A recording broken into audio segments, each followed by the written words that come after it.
નમસ્કાર દર્શક મિત્રો, હું જપન શાહ, કાનમ એક્સપ્રેસ ન્યૂઝમાં આપનું સ્વાગત છે।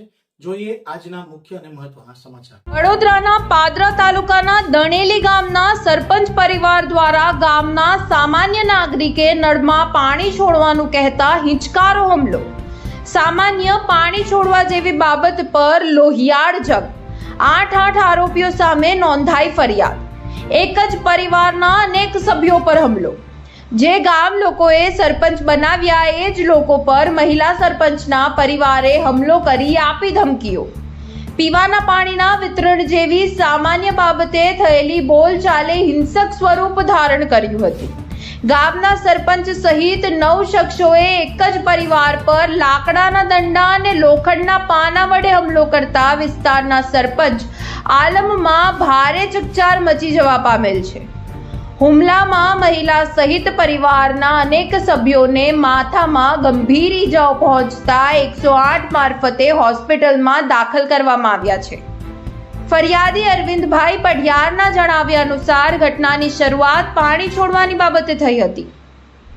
તેમની પત્ની લક્ષ્મીબેને આરોપી પાર્થ પઢિયારને સમયસર પાણી છોડવા બાબતે ટોક્યો હતો, જેની અદાવત રાખીને પાર્થ સહિત ગામના સરપંચ રેણુકાબેન અને અન્ય શખ્સો હથિયારો સાથે ઘસી આવી હિંસક હુમલો અને ઈજાઓ પહોંચાડ્યાનું જાણવા મળેલ છે। ઝઘડો શાંત પાડવા વચ્ચે પડેલા પરિવારના સભ્યો પર પણ સરપંચ હોવાના સત્તાના નશામાં આરોપીઓએ આડેધડ હુમલો કર્યો।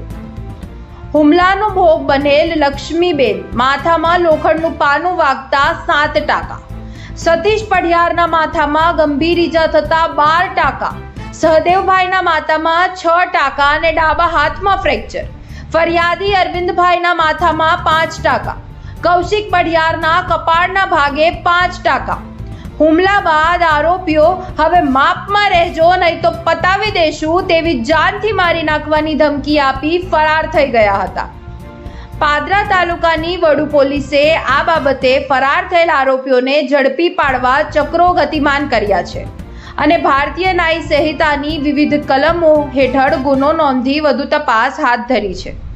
હવે જોવું એ જ રહ્યું કે સત્તાના નશામાં સરપંચ પરિવારે કરેલ હુમલાનો ભોગ બનેલ પરિવારને ન્યાય મળે છે કે કેમ, કે પછી સરપંચની સત્તાની જીત થશે અને હુમલાનો ભોગ બનેલ પરિવાર ન્યાય માટે હાથ પસવારતા જ રહેશે, એ તો આવનારો સમય જ કહેશે। રિપોર્ટર રમેશ પરમાર, જંબુસર।